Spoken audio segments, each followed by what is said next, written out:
सर्व पत्रकार बंधूंचं, भगिनींचं, इथे उपस्थित सर्व माझे पदाधिकारी या सर्वांचं या ठिकाणी हार्दिक स्वागत। सर्वांना माझा जय ओबीसी। मित्रांनो, आपल्या सर्वांना कल्पना आहे की मागील 5-6 महिन्यापासून या राज्यामध्ये मराठा आरक्षणाचं जे वादळ सुरू आहे आणि त्यामुळे ओबीसी समाजामध्ये एक जे भीतीचं वातावरण निर्माण झालेलं आहे, एक संभ्रमाचं वातावरण निर्माण झालेलं आहे। आमचा सामान्य ओबीसी, गोरगरीब ओबीसी या चिंतेमध्ये आहे की आम्हाला जे काही संविधानाने एकूण लोकसंख्येच्या अर्ध्यापेक्षाही कमी आरक्षण मिळालेलं आहे, हे आमचं टिकून राहणार की आमच्यामध्ये नव्याने वाटेकरी येणार। आणि म्हणून जेव्हा मराठा समाजाने सरसकट कुणबी प्रमाणपत्राची मागणी केली आणि मराठा समाजाला ओबीसी समाजातून आरक्षण द्यावं ह्या 2 मागण्या आल्या, तेव्हा या राज्यातील संपूर्ण ओबीसी समाजाकरता काम करणाऱ्या विविध संघटना ह्या संघटित झाल्या आणि आपल्या संविधानिक अधिकाराचं रक्षण करण्याकरता सातत्याने आम्ही 22 दिवस संघर्ष केला, ज्यामध्ये नागपूरला साखळी अधिवेशन मोर्चा, चंद्रपूरला आमरण उपोषण मोर्चा, गोंदियाला मोर्चा, खामगावला मोर्चा, जालन्याला मोर्चा, तिकडे शहापूर, ठाणे, पालघर, पुणे अशा विविध जिल्ह्याच्या ठिकाणी मोर्चे काढून आम्ही आमच्या संविधानिक अधिकाराच्या रक्षणाची मागणी राज्य सरकारकडे लावून धरली। त्याचा परिणाम असा झाला की 29 सप्टेंबरला सरकारने आम्हाला चर्चेला बोलवलं आणि माननीय मुख्यमंत्री, उपमुख्यमंत्री, इतर मंत्री आणि आमचे सर्व पदाधिकारी राज्यातील यांच्यासोबत चर्चा होऊन सरकारने आम्हाला आश्वस्त केलं की कुठल्याही परिस्थितीत आम्ही मराठा समाजाला ओबीसीतनं आरक्षण देणार नाही, सरसकट कुणब्यांची प्रमाणपत्रसुद्धा देणार नाही। आणि इतरही जे काही आमचे 15 प्रश्न अनेक दिवसांपासून प्रलंबित होते, ज्यामध्ये प्रामुख्याने ओबीसी समाजाच्या 72 हॉस्टेलचा प्रश्न होता, ज्या विद्यार्थ्यांना हॉस्टेलमध्ये प्रवेश मिळणार नाही त्यांच्या स्वाधार योजनेचा प्रश्न होता, अनेक अभ्यासक्रमाला स्कॉलरशिप लागू नव्हती, त्यांना स्कॉलरशिप लागू करण्याचा विषय होता, मुख्यमंत्री रोजगार योजनेअंतर्गत जे लोन दिल्या जाते रोजगार निर्मिती अंतर्गत, त्यामध्ये ओबीसीचा समावेश नव्हता। ह्यासुद्धा मागण्या आम्ही सरकारपुढे मांडल्या आणि मी सुरुवातीला सांगितल्याप्रमाणे की मराठा समाजाला ओबीसीतनं आरक्षण देणार नाही आणि सरसकट कुणब्यांचे प्रमाणपत्र देणार नाही, यासोबत इतर ज्या मागण्या मागितल्या त्याचे GR सुद्धा शासनाने आमच्याकरता काढले आणि ओबीसी समाजाला न्याय दिला। परंतु हा न्याय मिळाल्यानंतर सुद्धा आजच्या घडीला सुद्धा या देशामध्ये, या राज्यामध्ये जे वातावरण निर्मिती केलेली आहे, त्यामुळे पुन्हा हा ओबीसी समाज कुठंतरी संभ्रमात आलेला आहे, दहशतीत आलेला असं म्हटलं तर वावगं होणार नाही। कारण वारंवार आंदोलनकर्त्यांकडनं सतत मागणी होत आहे की आम्ही आरक्षण घेतल्याशिवाय परतणार नाही, मराठा समाजाला ओबीसीतून आरक्षण घेतल्याशिवाय शांत बसणार नाही, सरसकट कुणब्यांचे प्रमाणपत्र घेतल्याशिवाय आम्ही राहणार नाही। आम्हाला सरकारने लिहून दिलं, पण त्या दबावाखाली सरकार येऊ शकते का ही शंका पुन्हा आमच्या ओबीसी समाजाच्या मनामध्ये निर्माण झालेली आहे. मराठा समाज सातत्याने 1993 पासून आरक्षणाची मागणी करत आहे. आतापर्यंत त्यांची स्वतंत्र आरक्षणाची मागणी होती, ज्याला ओबीसी समाजाने कधीही विरोध केलेला नाही. आजसुद्धा जर मराठा समाजाला राज्य शासन स्वतंत्र आरक्षण देत असेल तर त्याला आमचा मुळीच विरोध नाही. त्यांना आरक्षण मिळालं पाहिजे या मताशी या राज्यातील प्रत्येक ओबीसी सहमत आहे. पण ज्यावेळेस ही मागणी येते की आम्हाला ओबीसी समाजातून आरक्षण मिळालं, तेव्हा हा ओबीसी समाज दहशतीमध्ये आणि संभ्रमामध्ये येतो की आमच्या हिस्स्यातले वाटेकरू कोणीतरी होऊ पाहत आहे, ही भीती ओबीसी समाजाच्या मनामध्ये निर्माण होते. दुसरी गोष्ट की आज सातत्याने एक प्रश्न तुम्ही मागच्या 4-5 दिवसापासून ऐकत असाल की 54 लाख नोंदी सापडल्या, 54 लाख नोंदी सापडल्या, 54 लाख नोंदी सापडल्या, आणि या 54 लाख लोकांना 2 दिवसाच्या आत सरकारने प्रमाणपत्र द्यावे. माझा आपल्या माध्यमातून सरकारला हा प्रश्न आहे की सरकारने त्याचं स्पष्टीकरण द्यावं आणि या ओबीसी समाजाची सहानुभूती कायम ठेवावी, ओबीसी समाजाला सुरक्षित करावे. की ह्या ज्या 54 लाख नोंदी सापडल्या म्हणतात, या 54 लाख नोंदींचं टॅब्युलेशन करून, कारण 13 कागदपत्रामध्ये ह्या नोंदी सापडलेल्या आहेत, म्हणून एक्झॅक्ट नोंदी किती सापडल्या आणि त्या एक्झॅक्ट नोंदीपैकी ऑलरेडी किती लोकांनी प्रमाणपत्र घेतलेले आहे, हा इथे महत्त्वाचा प्रश्न आहे. हे काम सरकारला करावं लागणार आहे की सरकारने सांगायला पाहिजे. आम्ही दावा करतो अधिकृतरित्या या ठिकाणी की ज्या काही नोंदी सापडलेल्या आहेत त्याच्यातल्या 99.5% लोकांजवळ ऑलरेडी सर्टिफिकेट आहे. मी जर असं म्हटलं की 100% लोकांजवळ आहे, ते अतिशयोक्ती होणार नाही. कारण ह्या सर्व नोंदी 1967च्या पूर्वीच्या आहे, नवीन नाही आहे. आणि ज्या लोकांच्या 1967च्या पूर्वीच्या नोंदी आहेत त्याच्याजवळ ऑलरेडी प्रमाणपत्र आहे. उदाहरणार्थ आपल्या नागपूरचं उदाहरण आपण घेऊ. या नागपूरमध्ये 2,35,000 नोंदी सापडल्या.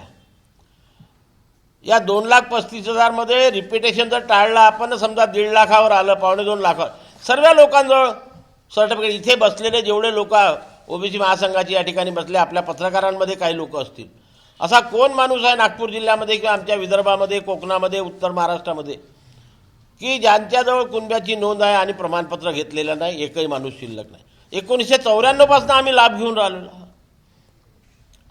आणि मग सर्वांजवळ प्रमाणपत्र असताना पुन्हा आंदोलनकर्ते जे मागणी करत आहेत की 54 लाख नोंदी सापडल्या, 54 लाख नोंदी, आणि आम्हाला सर्वांना 2 दिवस, आम्हाला डबल प्रमाणपत्राची गरज काय?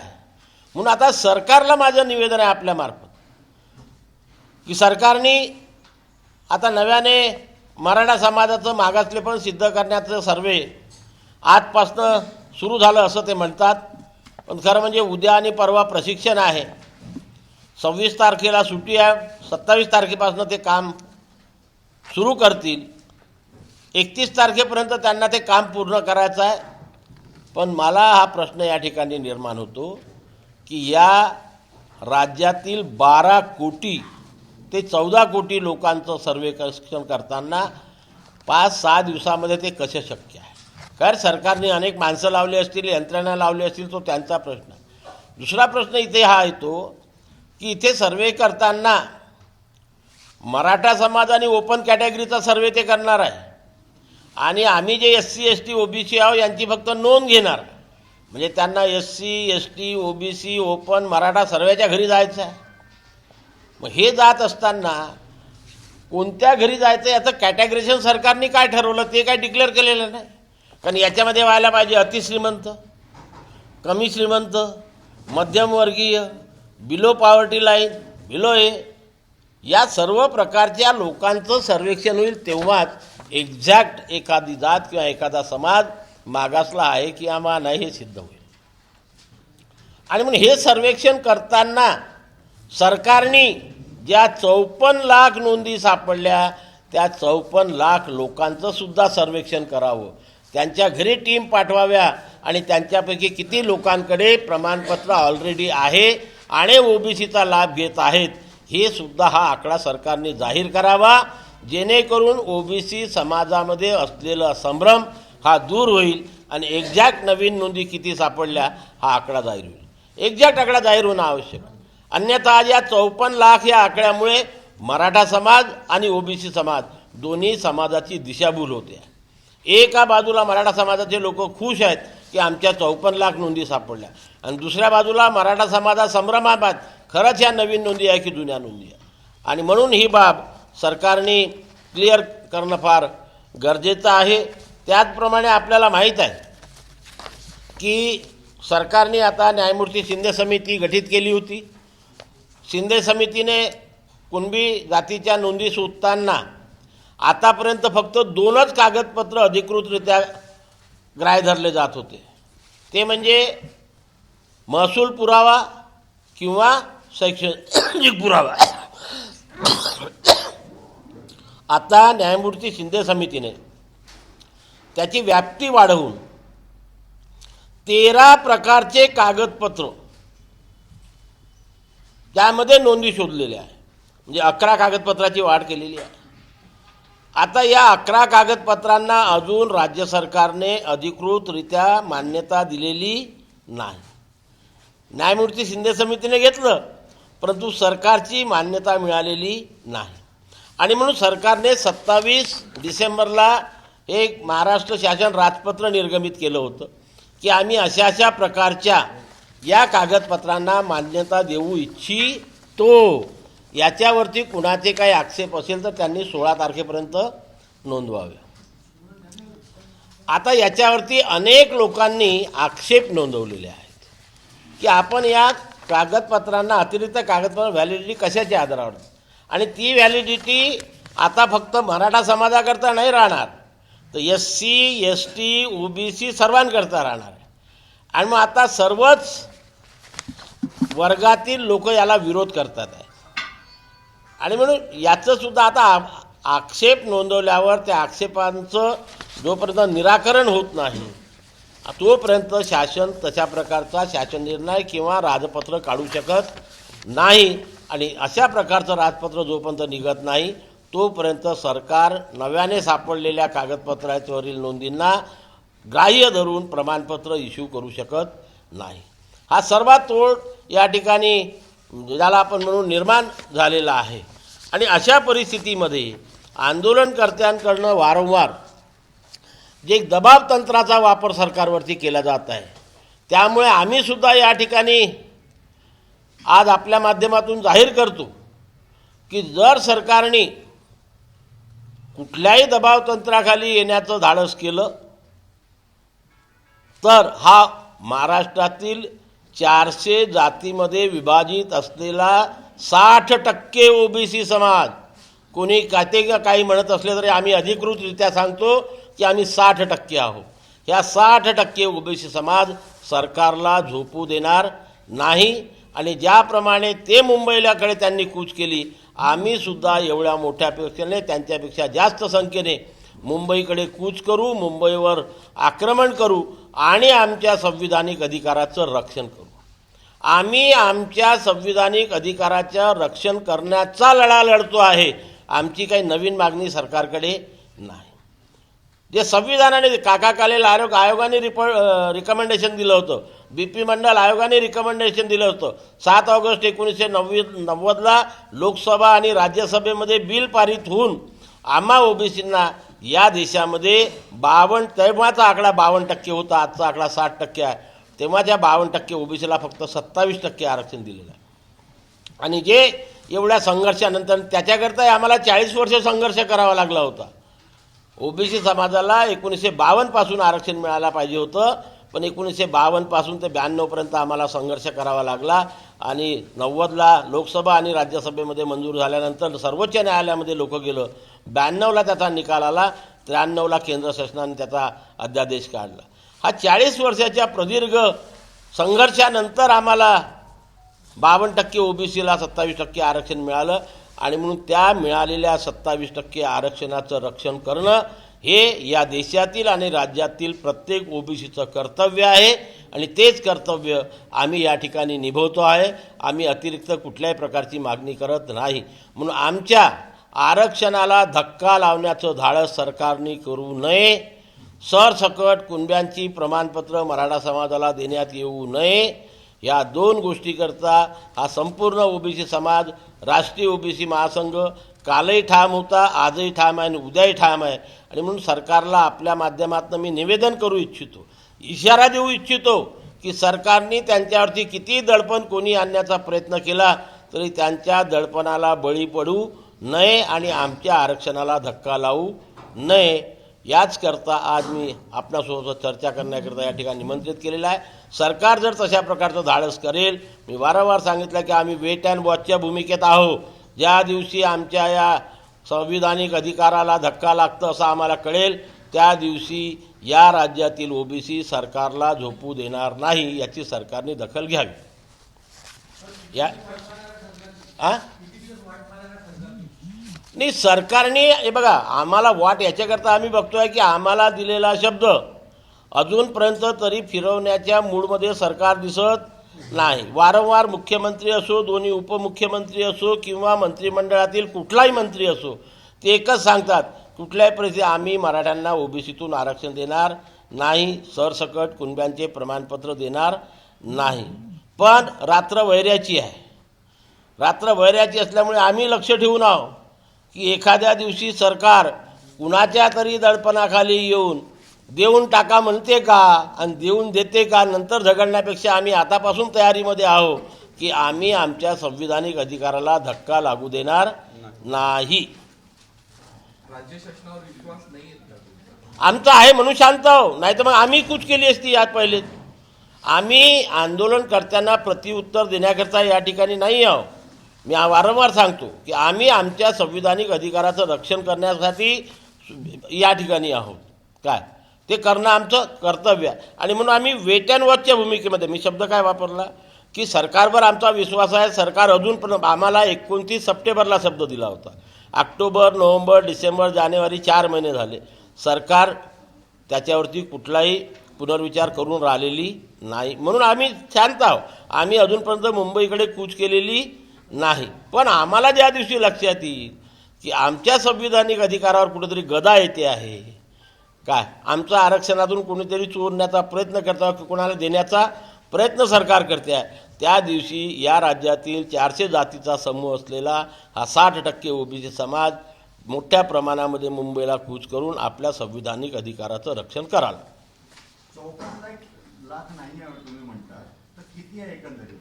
नाही, मी सांगितलं ना तुम्हाला, मी अधिकृतरित्या तुम्हाला सांगतो की 54 लाखापैकी 99.5% लोकांकडे ऑलरेडी प्रमाणपत्र आहे. ऑलरेडी प्रमाणपत्र आहे. हे बघा, तुम्ही लोक समजून घ्या की जी शिंदे समिती बसविण्यात आली होती त्यांनी काय केलं, 1948 ते 1967 किंवा 48च्या पूर्वीचे कागदपत्र तपासले.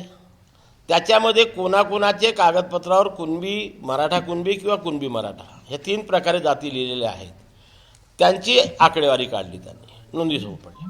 आता याच्यामध्ये ज्यांच्या 48 ते 67च्या मध्ये नोंदी आहेत त्यांनी ऑलरेडी प्रमाणपत्र घेतले आहे ना, कारण आरक्षण ओबीसीला केव्हा लागू झालं, 1994ला. 2004ला मराठा कुणबी आणि कुणबी मराठा आले. तर ज्यांच्याजवळ ज्यांच्या महसुली कागदपत्रात किंवा शैक्षणिक कागदपत्रामध्ये कुणबी मराठा कुणबी किंवा कुणबी मराठा लिहिलेला आहे, त्या सर्वांनी ऑलरेडी कागदपत्र काढले, त्यांचे पोरं ग्रॅज्युएट झाले, पोस्ट ग्रॅज्युएट झाले, नोकरीला लागले, सर्वच लागले. ते लोक पुन्हा कशाला घेणार प्रमाणपत्र, कारण ऑलरेडी ते बेनिफिट घेऊन राहिले ओबीसीचे. म्हणून बरं झाला तुम्ही मुद्दा काढला. म्हणून या माध्यमातून पुन्हा मी सरकारला सांगू इच्छितो की आता जो मराठा समाजाचं मागासलेपण सिद्ध करण्याचं सर्वेक्षण सुरू आहे, हे सर्वेक्षण करताना मी वारंवार सांगतो आहे की फक्त आणि फक्त मराठा जातीचं सर्वेक्षण करावं. कुणबी मराठा कुणबी, कुणबी मराठा, लेवा पाटील, लेवा पाटीदार, लेवा कुणबी ह्या ज्या 6 जाती आहेत, ज्या 6 जाती ऑलरेडी ओबीसीमध्ये आहेत. मग ज्या जाती ओबीसीमध्ये आहे, ओबीसीचा फायदा घेत आहेत, त्या जाती मिळून कसा काय सर्वे होणार? त्या जाती सोडून सर्वे व्हायला पाहिजे. कारण गायकवाड आयोगाने त्याचं सर्वेक्षण करताना ह्या 6 जाती प्लस मराठा अशा 7 जाती मिळून सर्वे केला होता आणि या 7 जातीची लोकसंख्या 30% आहे असं दाखवलं होतं. मग आम्ही 6 लोक ऑलरेडी ओबीसीमध्ये आहेत, आमचे कशाला तुम्ही त्याच्यामध्ये गणना करता? आम्हाला मायनस करा. तुमची लोकसंख्या कळवा आणि मग तुम्ही मागासलेपण आहे किंवा नाही हे राज्य मागासवर्गीय आयोगाने काम करायला पाहिजे. म्हणून आधीपासून आम्ही त्यांना पत्र दिलेलं आहे. मी मुख्यमंत्र्यांनाही निवेदन केलं, उपमुख्यमंत्र्यांनाही निवेदन केलं की आता नव्याने सर्वेक्षण करताना कुणबी, कुणबी मराठा, लेवा पाटील आणि लेवा कुणबी ह्या 6 जाती सोडून ज्या जाती स्वतःला मराठा समजतात परंतु आरक्षणाचा फायदा घेत नाही, ओबीसी आरक्षणाचा फायदा घेत नाही, त्याच जातींचा सर्वे करण्यात यावा याचीसुद्धा दखल सरकारने पुन्हा घ्यावी आणि खरोखरच त्यांचं मागासलेपण सिद्ध करावं. जरांगे पाटलांचं जे आंदोलन आहे मुंबईकडे कूच केली आहे त्यांनी, कसं बघते राष्ट्रीय ओबीसी महासंघ? नाही, आम्ही वेट अँड वॉचच्या भूमिकेमध्ये हे बघ, त्यांना काय आंदोलन करायचं त्याच्याकरता ते मोकळे, आम्ही त्यांना काही ते सुचवू शकत नाही. पण या माध्यमातून आम्ही सरकारला इशारा देतो आहे की सरकारने कुठल्याही परिस्थितीत त्यांच्या दबावाखाली येऊन आमच्या आरक्षणाला धक्का लावू नये.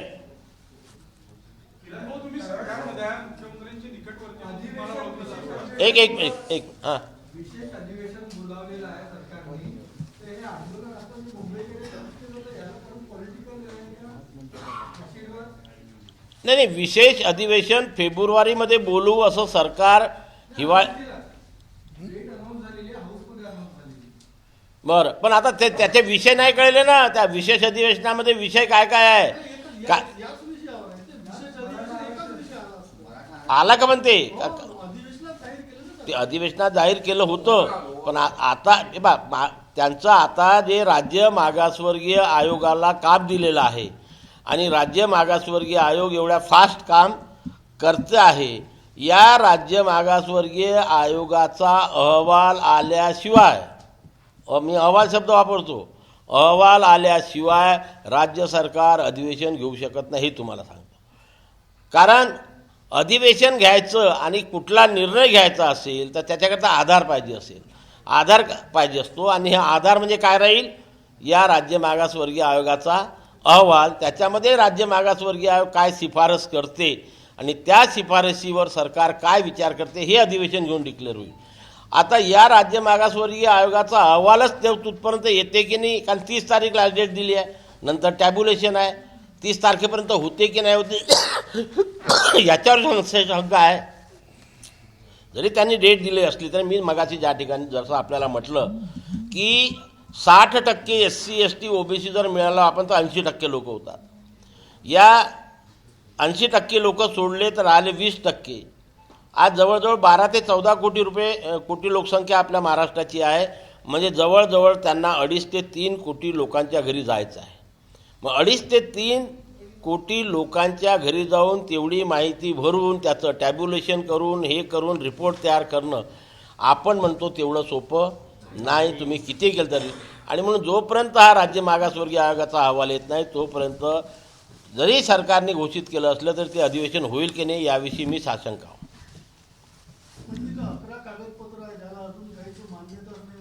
नाही ना, हे आहे ना गव्हर्नमेंटचं कागदपत्र आहे, मी नाही म्हणत, याच्या आधारे बोलतो मी. याच्यावरती त्यांनी दिलेलं आहे, हे बघा की नव्याने प्रमाणपत्र पडताळणीच्या नियमाकरता महसुली अभिलेख नोंदी, जन्म मृत्यू रजिस्टर संबंधीचे अभिलेख, शैक्षणिक अभिलेख, राज्य उत्पादन शुल्क विभागाकडील अभिलेख, कारागृह विभागाचे अभिलेख, पोलीस विभागाकडील अभिलेख, सहजिल्हा निबंधक तथा मुद्रांक जिल्हाधिकारी कार्यालयाकडील अभिलेख, भूमी अभिलेख विभागाकडील अभिलेख, जिल्हा सैनिक कल्याण अधिकारी कार्यालयाकडील अभिलेख, जिल्हा वक्फ अधिकारी यांच्या कार्यालयाकडील अभिलेख, शासकीय कर्मचाऱ्यांची सेवा तपशील अभिलेखे, जात प्रमाणपत्र पडताळणी समितीकडील अभिलेख, असे 23 जे नव्याने जे आलेले आहे. आतापर्यंत मी मागाशी सांगितलं आपल्याला का 2च कागद ग्राह्य धरल्या जात होते, महसुली कागदपत्र किंवा शैक्षणिक. आता हे जे बाकी जे आहेत याला सरकार मान्यता देण्याच्या विचारात आहे, अजून मान्यता दिलेली नाही. याच्यावरती लोकांकडनं आक्षेप बोलावलेला आहे. 16 तारखेपर्यंत ते आक्षेप ते घेताना आता सरकारी कधी कधी एवढी गडबड करते.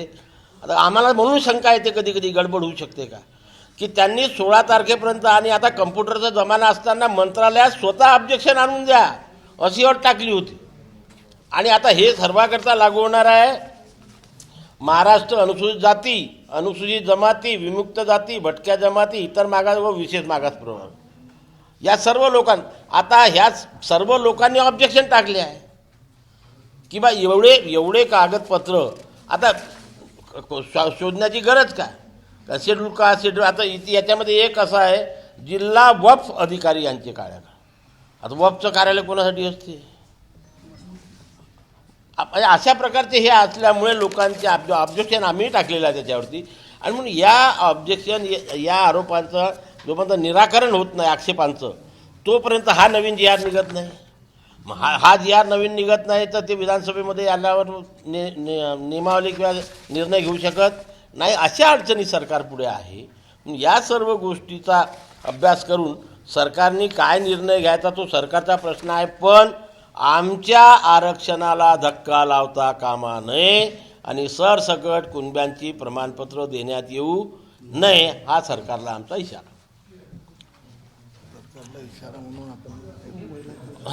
तुम्ही बोलता जिल्हा यात्रा हां दुसरं एक मिनटं का एक मिनटं कधी मी आता जे महाराष्ट्र शासन राजपत्र म्हटलेलं आहे याच्या विरोधामध्ये 7 फेब्रुवारीला चंद्रपूरला SC ST OBC समाजाचा एक भव्य मोर्चाचं आयोजन करण्यात आलेलं आहे. काय त्याचं सरकारचं लक्ष वेधण्याकरता आणि आपणासमोर आता जे काही सत्य परिस्थिती मी मांडली आणि OBC समाजामध्ये एक जे दहशतीचं आणि संभ्रमाचं वातावरण निर्माण झालेलं आहे, त्याकरता आमच्या OBC समाजाला बळ देण्याकरता म्हणून एक नागपूर जिल्ह्यामध्ये आम्ही एक OBC जनजागृती रथयात्रा करतो आहे.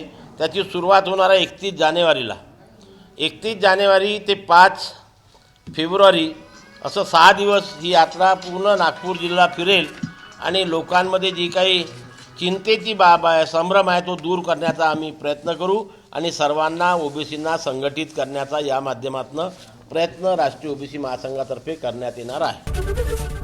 ABP माझा, उघडा डोळे बघा नीट.